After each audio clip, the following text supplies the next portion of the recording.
Hello my loves, welcome back to my channel. My name is Caitlin if you're new here, and I am a feminine energy and manifestation coach whose mission here on this earth is to help you become your own dream girl by helping you level up your life in every single area. Now, I'm just dipping my toes into posting booktube content as well, because even though I am a self-development coach and I focus primarily on feminine energy and manifestation, I love reading. Reading is an absolutely massive part of my life, and for months I have been telling myself that I can't do both on one channel, but then I realized that one, that's a limiting belief of mine, and two, that so many of my favorite creators are not just one thing. They talk about 2 or 3 different subjects and they mix them all together in a way that's uniquely them, and I love that. And so why can't I do that as well? My plan moving forward is that every week I want to share one book video and one self-development video, so you get a 50-50 mix of both. And I see a lot of booktube creators do monthly reading wrap-ups, and then they also combine that with what they're going to be reading in the coming month, and that's something that I also want to bring to this channel. So welcome to my first ever March reading wrap-up and April TBR jar choosing. I don't think that's how you say it. Picking my April TBR reads with my TBR jar. Yeah, we'll get into it, but first I'm going to start off with reviewing everything that I read in March. And so I read 11 books in March, technically 9, but I will explain that in just a little bit. So I'm going to start off with 2 self-development books, because yes, I do read self-development books as well, to keep me up to date on what's going on in the self-development world and to add to my own coaching practice. And so the first book that I want to talk to you about is The Compound Effect by Darren Hardy. And if you are a fan of Atomic Habits, you will like this book. To me, this is more of a introductory level Atomic Habits. I love the book Atomic Habits, and this book talks about things like habit building, building momentum, becoming 1% better every day, that sort of vibe. So originally this was a 3-star read for me, because I was kind of like,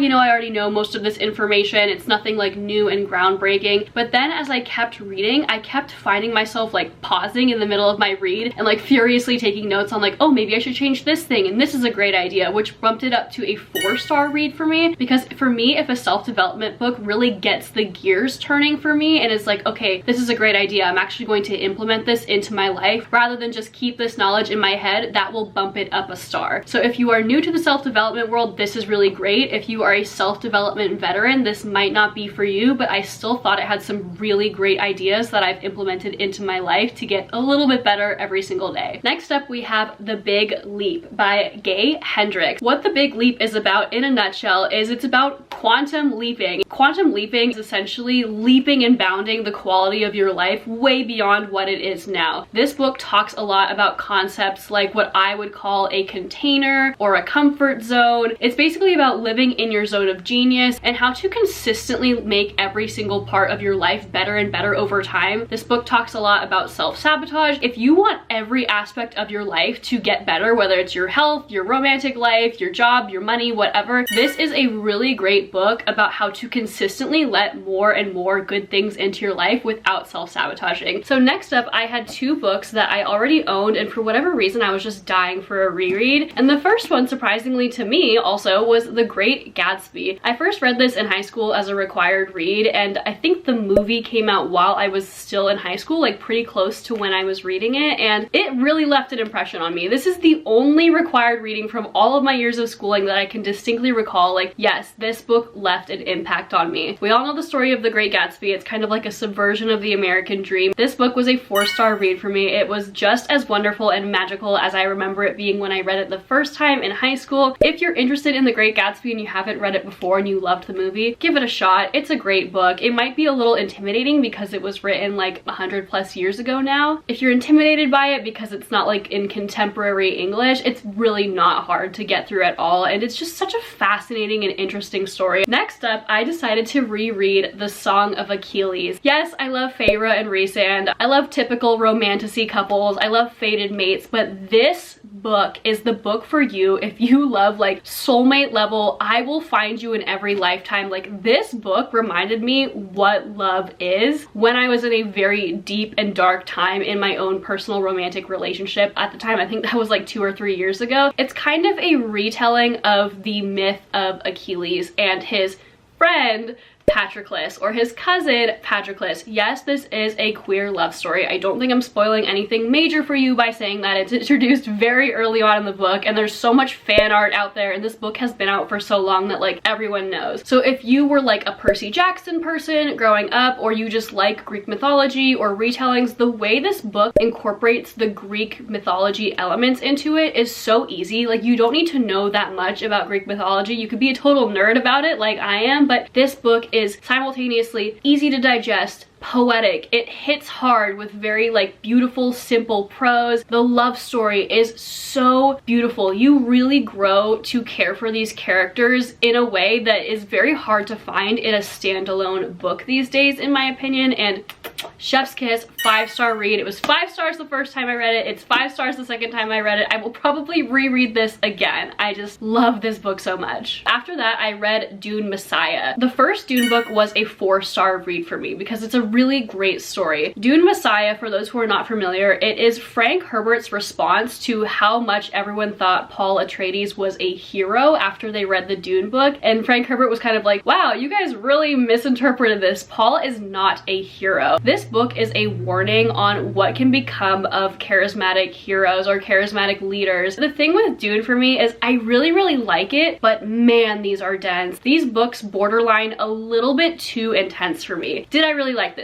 Yes, this was a 3-star read for me, which means it was good. If you like science fiction, if you're interested in the world of Dune, I would recommend them, but what might help you get into them, which I kind of wish I had done, is using the audiobooks to read along with so you could like better understand like the tone of some of these sentences, because they're so dense and there's so many words that Frank Herbert invented for this that it's kind of like, what am I even reading right now? But it's good. I liked it. Next up, I wanted to read what I thought was going to be a lighter, fluffier science fiction novel. This Is How You Lose the Time War is a 3-star read for me that, in my opinion, is a very long poem disguised as sci-fi. There are 2 different factions in the very far future that are fighting for opposite things. What they're really fighting for isn't made entirely clear. They're just trying to win, but the Agent Blue is fighting for like a more, how do I even describe this? Like earth-focused, like nature-focused faction, and Red is more of like a tech-focused faction. And what these 2 agents are doing is they're traveling all throughout different points in time to try to alter the future so that their side can win. And they are trying to catch each other because they're both like really good at what they do. I think they're implied to be like the best of the best on each of their teams, and they're moving throughout time trying to sabotage the other person, and they're right on the heels of each other, and so they're writing each other letters that slowly turn into love letters. The review that I left on Goodreads said, can you ever tell when a book is objectively good, it's just not for you? I can tell that the poetry is beautiful. I can tell that it is a beautiful story, but it wasn't for me. Next up, let's talk about the Witcher series. And the reason I said that I technically read 9 books, but I'm gonna be talking about 11 books in this, is because I read the first 2 books in the Witcher series, The Last Wish and The Sword of Destiny, at the very end of February. So in March, I only read these 2, but it felt weird to only talk about the middle books of a series when I pretty much had just read the first book at the very end of February. I love the Witcher video game. I have played The Witcher 3 Wild Hunt 3 times through. The Witcher for me overall has been a 3.5, 4-star series. There are 8 books in this series in total. I have only read the first 4 because I kind of sprinkled these throughout all of March. For those who are not familiar, The Witcher is a more Game of Thrones-esque, Lord of the Rings-esque type fantasy. It's a more traditional slash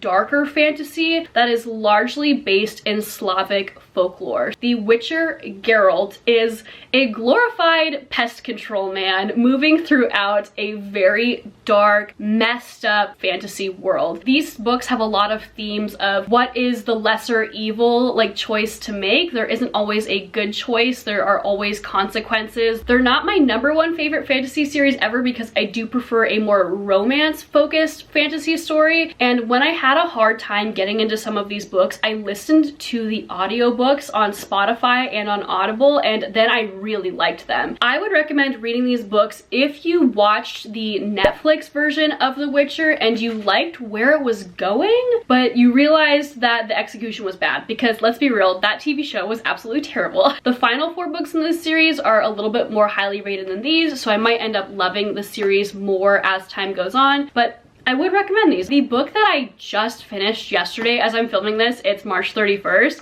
is Goddesses in Every Woman. This book is basically the author breaking down these 7 feminine archetypes, how those archetypes show up in Greek mythology, and how those archetypes show up in women in the modern day. And so if you are familiar with me and my content, I have done a couple of different series and videos all about these 7 feminine archetypes. I have a YouTube video dedicated to the 7 feminine archetypes, and in that video I mentioned that I wanted to read this book, but I hadn't read it yet. This book was a 4-star read for me. For many people, this is going to be a 3-star read, because if I'm being completely transparent with you, it's a little bit dry. So because it was a little bit dry, I did end up reading it partially with the audiobook on Audible, and the narrator on Audible did bring it to life for me. If you have Audible, this is in their Plus catalog, I believe it's called. I'm kind of new to Audible and I'm loving it. Jean Shinoda Bolin, she provides some really great examples of like what a young Artemis daughter is like, for example, and she gives these like really funny, specific, relatable examples, but just reading it in the text wasn't that interesting to read. But when you hear the narrator like give the funny anecdote, you're like, oh haha, yeah, relatable. This book is for the girls who are interested in psychology and or Greek mythology, and or wanting to understand themselves and the women in their lives better, and or someone who is interested in understanding your own feminine archetype on a deeper level. I'm all of those things. So this was a 4-star read for me. If you are not at least 2 out of 4 of those things, this book won't be for you, but I thought this was so fascinating. All right, we are down on the floor now. This is my first time filming on the floor of my new office setup, but I wanted to film down here because if you've seen in my setting up my dream office video, I created this little rotating bookshelf here that I'm using as my TBR shelf. So on the back side of this shelf, I have a combination of science fiction books and self-development books that are like not as aesthetically pleasing, and then on this side, these are all of the books that I own but have not read yet, and I wanted to make a little collection of those so that I could do a TBR jar picks my reads for the month video. Now if you're not familiar with what a TBR jar is, basically in this little jar are a bunch of prompts on, like, for example, books with green on the cover, or books where the author has the same first initial as you. So you pick your little prompts, and then based on the prompts you picked the books that you are going to read for the month. Now, I am planning for the month of April to do a series where I only read pink books for a month. So I am going to include those books in my April TBR, and then we'll pick a couple from the TBR jar. So the books that are on my April TBR, because they are specifically part of a series, is first we have First Time Caller. This is a contemporary romance book about a radio show host who talks about love on his radio show, but he's really disillusioned with the idea of love. And then a woman calls in for the first time looking for advice on love, and lo and behold, they fall in love. I've never read a contemporary romance before, so I'm excited. Next up, I have Magnolia Parks. I have heard nothing but incredible things about this series. My understanding of it is that there are 2 main characters, and the books kind of swap who is the main character of each story. There's Magnolia Parks and Daisy Hates, and the vibes of this series I've heard are Gossip Girl set in London, and there's also a little bit of like mob influence to it. Like I think 1 or more of the men involved in this circle of people are in like the London mob or mafia or something. I've heard that these characters start off as like really insufferable, but they go through a lot of character growth together. There are a lot of like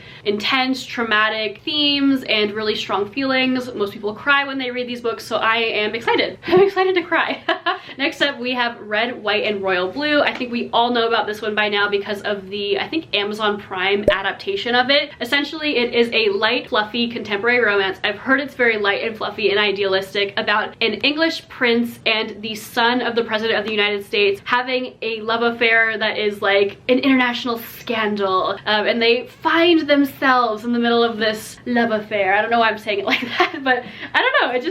I'm so used to reading fantasy and romantasy books that are like more intense that an issue like that sounds so minor compared to like, you know, know, Aelin Galathynius like saving the world as she knows it, but I'm excited. And this one is kind of a wild card. This is The Rose Bargain. It's I believe a YA romantasy, and my understanding is this is like Bridgerton but set in a fae world. Girl, I'm sold. I'm sold. Sign me up. And it's really, really beautiful. And then the last pink book that I'm gonna read is Love and Friendship by Jane Austen. And I did a really big book haul video where I talked about this set of Jane Austen's works. It's kind of hard to get the books out of, but I get it. And I wanted to read Jane Austen's books in publishing order, or technically in the order that she wrote them in. So Love and Friendship I know next to nothing about, but I know she wrote this when she was like 14. So I don't expect this to be my favorite book of all time, but I think in reading Jane Austen's works in the order in which she wrote them, I think I'll get a better understanding of Jane Austen herself and like how she developed over time as a writer. And my understanding is this is kind of a comedy. It's based on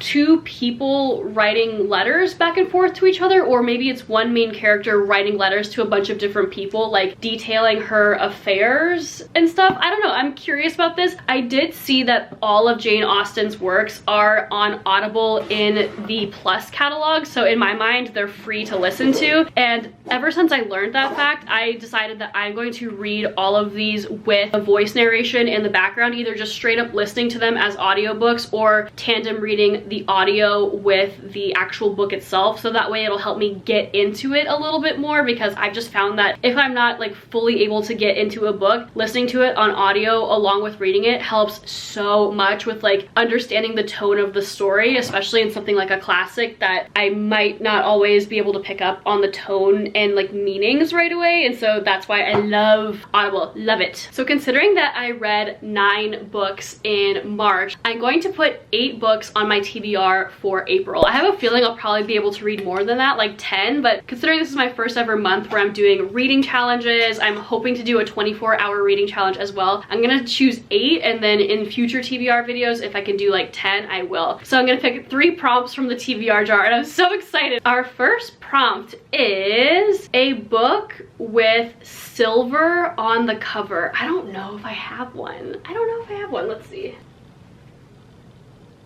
I have one. And it's a book that I'm a little bit scared to start. Does this count?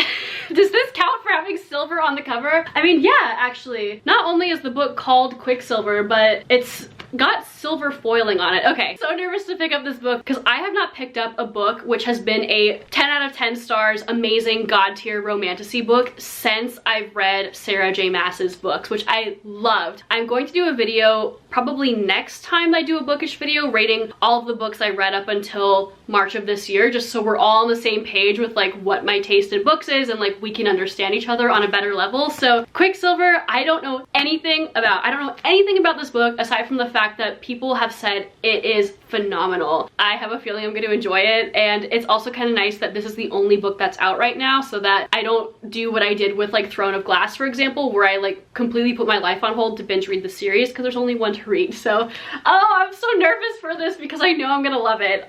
Okay, good choice, good choice. You guys, this is so much fun. Even if you're not making bookish content yourself, if you're just a reader and you have a hard time with like picking what to read next, do a TBR jar, because I've only done one pick so far and I'm having so much fun, and it's taking away that like anxiety of having to choose something. Okay, start a new series. Gosh darn it. I was hoping I wasn't gonna get this one. Okay, what do I have that's the first book of a series? This is another book that I have been putting off. I could do Twin Crowns, which is a YA romantasy, or I could do Twisted Love. Let's see here. I can't believe I'm saying this, but I'm gonna do Twisted Love. And that is because I have had this book the longest on my TBR cart. The Twisted series are 4 books. They are interconnected standalones about 4 different contemporary romances, and I've heard they're spicy. I also know that people either love the Twisted series or hate the Twisted series, and the reason I picked it up is because I knew if I never read it, I would always wonder. So, I'm excited and I'm nervous. Twisted Love, let's go. For the third TBR jar pick, I'm having the most fun right now. Like, I want you to go make a TBR jar and do this yourself. This is so fun. A book with white on the cover. Wow, there are like 800 million books with white on the cover. Let's see what I can find here. So I've got Twisted Games, which is the second book after Twisted Love. So that might be a nice thing if I really enjoy Twisted Love. I also have 101 essays that will change the way you think. I don't know anything about this aside from literally what the title says. That's a self-development book, obviously. Let's do the other two self-development books. I have The Millionaire Next Door because I love reading books about self-development in every area, including finances. I have Powerful and Feminine, which was a recommendation from a coaching client of mine because, again, I do femininity and manifestation coaching, and she loved this book and said it was really transformative. So hi Casey, thank you for the recommendation. This is about how to increase your magnetic presence and attract the attention you want. And then finally I have The Love Hypothesis. I'm gonna count the fact that she's wearing a white lab coat as having white on the cover. So I'm going to save The Love Hypothesis for next month's reading challenge. It's another challenge based on the color of the book cover. Also, as someone who has not yet read a contemporary romance, I don't want to have like too many in here because what if I hate it and I get burned out on the genre? So this is going back. All right, that leaves us between Powerful and Feminine or Twisted Games. I just said I don't know if I want to do another contemporary romance. You know what? I kind of want to continue at least one series and not just only read standalone / the first book in a series. So I think I'm gonna add Twisted Games to the roster, also because if I put this up top with my other TBR books for April, these fit really nicely. So purely for that reason, I am going to include that at the top there. If you want to see reading vlogs of these books, please feel free to hit the subscribe button down below, because on top of the reading pink books for a month, I also want to film a 24-hour reading vlog this month. Hopefully I can get to that. If you're looking for more feminine energy and manifestation and self-development content, please feel free to follow me over on my Instagram or on my TikTok. Thank you so much for watching to the end of this video. Let me know any and all of your thoughts on these books or any books down below. And if you made it to the end, I want to know, what are you reading right now? And what do you think of it? I love you guys, and I will see you on the next one. Bye!